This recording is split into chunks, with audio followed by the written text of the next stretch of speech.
the rule of thumb, chukua 100, toa umri wako, utakachokipata unaweka kwenye hisa, ni asilimia kuweka kwenye hisa. Kwa mfano wewe kama una miaka ninapokuwa na sijui labda 30 unachukua 100, ukitoa 30 unapata 70. Asilimia 70 ya fedha zako za uwekezaji weka kwenye hisa ama biashara, asilimia 30 kaweke kwenye bond.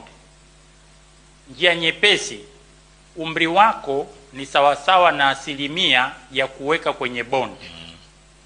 Una miaka 30, asilimia 30 kaweke kwenye bond, asilimia 70 kaweke kwenye maeneo hatarishi. Kwa nini? Sababu ni hii: unavyokuwa kijana una energy, akili na chaji. Ukipata hasara unaweza ukarikup, kwa sababu bado wewe unaweza ukaajiriwa na ukafanya shughuli. Kwa hiyo bado una uwezo wa kutengeneza fedha na kuwa tajiri.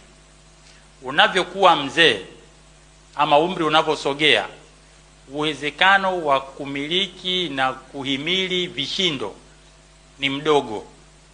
Kwa hiyo unatakiwa uweke fedha nyingi uzeeni kule kwenye mahali salama, ambako ndo tunazungumzia treasury bill, treasury bond.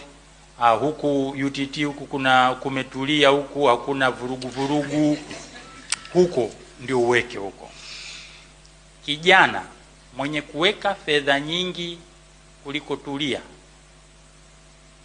ana comfort, lakini hatotengeneza fedha kuwa tajiri. Umenielewa kijana?